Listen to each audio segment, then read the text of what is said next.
તમારું રસોઈ ઘર છે તે વાયવ્યમાં આવેલું છે બરાબર. અને તમારી જે રસોઈની દિશા છે તે પશ્ચિમની છે.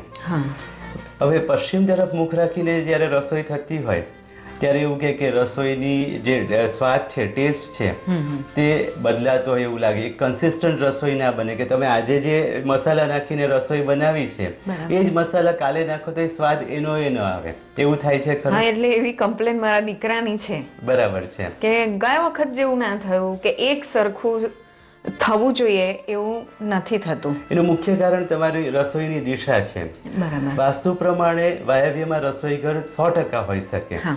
પરંતુ વાયવ્યમાં જ્યારે રસોઈ ઘર હોય ત્યારે તમે ઉત્તર તરફ મુખ રાખીને જો રસોઈ કરો તેનો એડવાન્ટેજ તમને મળતો હોય છે. બીજું, આ જગ્યા જોઈને એક વસ્તુ પૂછવાનું મન થાય છે કે તમે શું કરો છો?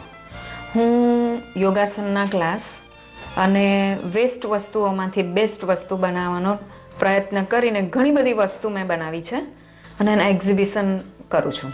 કારણ કે જ્યારે વાયવ્યમાં રસોઈ ઘર આવતું હોય ત્યારે મોટાભાગની જગ્યાએ જો ઘરની બીજી એનર્જી સપોર્ટ કરતી હોય તો તે વ્યક્તિ ઘરના આર્થિક સંપાદનમાં મદદરૂપ થતી હોય છે, તેવું મેં જોયું છે. એટલે સ્ત્રી છે તે ઘરની આર્થિક વ્યવસ્થામાં મદદરૂપ થાય.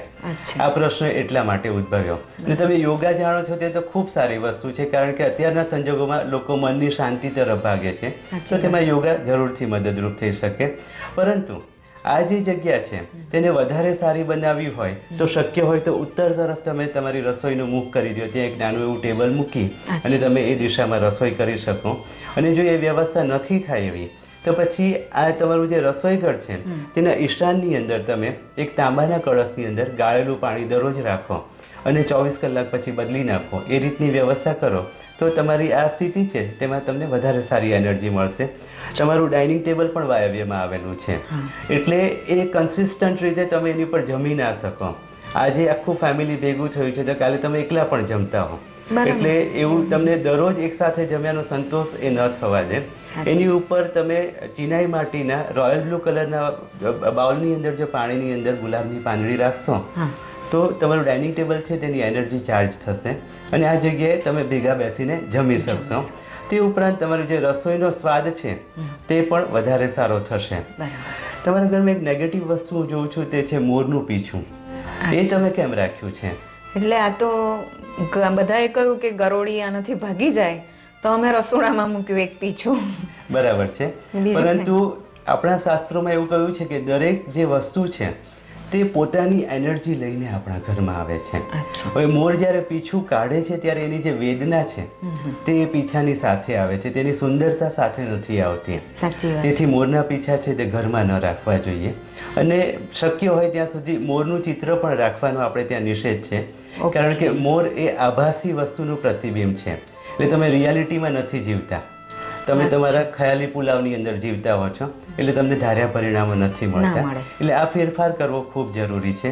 તમારું ફ્રીજ છે તેની દિશા સાચી છે, પરંતુ એની ઉપર ઘણી બધી વસ્તુઓ તમે મૂકી છે, એટલે એ તમે જો ખસેડી લેશો તો પેટને લગતી કોઈ બીમારી જો ઘરમાં હશે તો એમાં તમને ફાયદો જરૂરથી થશે, કારણ કે ફ્રીજની ઉપર આપણે દવા ને એવું બધું જ્યારે મૂકતા હોઈએ ત્યારે બીમારીનું કારક બને છે. પેટની બીમારી બધાને જ છે, થોડી થોડી થોડી. એટલે અમે ડોક્ટરને જ પૂછ્યું તું મારે, તમે મને કહી દીધું કે બધાને જ પેટની બીમારી છે, તો હું કંઈક જમવાનામાં પ્રોબ્લેમ છે કે પાણીમાં? ના, એટલે તમારું જે વાસ્તુ આધારિત જે વ્યવસ્થા છે એના લીધે આ થયું છે. અને એ ઉપરાંત તમારા ઘરનો જે વાયવ્ય ખૂણો છે ત્યાં આગળ બીલીના 2 છોડ તમે જો વાવી દેશો તો આ સમસ્યામાં તમને વધારે ફાયદો થશે. આ ઉપરાંત ઘરની જે બીજી વ્યવસ્થા છે તે આપણે જે જોઈ, એટલે ઘરનું એક ઓવરઓલ તમને જે રેમેડી મારે આપવી છે કે તમે આવું આવું આવું કરો રેગ્યુલર તો તમને ફાયદો થાય, એ પણ હું તમને સમજાવી દઉં. તમારા ઘરને જોયા પછી એવું લાગ્યું કે મોટાભાગનું તમારું બંધારણ બહુ સરસ છે. આંતરિક વ્યવસ્થા છે તે ક્યાંક ક્યાંક એવું લાગે છે કે તમે અલગ રીતે કરી છે, એના લીધે પ્રોબ્લેમ થાય છે. મેઇન જે પ્રોબ્લેમ મને દેખાયો તે તમારો બેડરૂમ છે તે સેટ કરવાનો, એટલે નૈઋત્યમાં તમે સુવાની વ્યવસ્થા ગોઠવો. તમારો જે અગ્નિનો બેડરૂમ ખાલી થશે એ ગેસ્ટ રૂમ તમે બનાવી દો. અને અગ્નિમાં જે ટોયલેટ આવેલું છે એના દરવાજા પર ચાંદીનો તાર તમે લગાડી દો, એટલે ત્યાંની જે સમસ્યા છે એનો તમને ફાયદો મળશે. બીજું જે મને એક સમસ્યા અહીંયા દેખાઈ રહી છે એ છે કે તમારો દરવાજો છે તેની ઉપર તમે ગણેશજી બેસાડેલા છે, પણ એકલા ગણેશ છે. તો આગળ પાછળ બંને સાઈડ પર ગણેશજીનું સ્વરૂપ તમે લગાડો અને ખાસ બહારની તરફ વચ્ચે ગણેશ બેઠા હોય અને એક બાજુ લક્ષ્મીજી ને એક બાજુ સરસ્વતીજી હોય, એ સ્વરૂપ તમે જો મૂકશો તો તમને વધારે ફાયદો થશે. તમારા ઘરમાં કેટલીક પૂજા કરવી જરૂરી છે, જેમ કે દર ગુરુવારે તમારા મુખ્ય દ્વાર પર આસોપાલવનું તોરણ લગાડી અને તમે ઉમરો પૂજવાનું રાખો.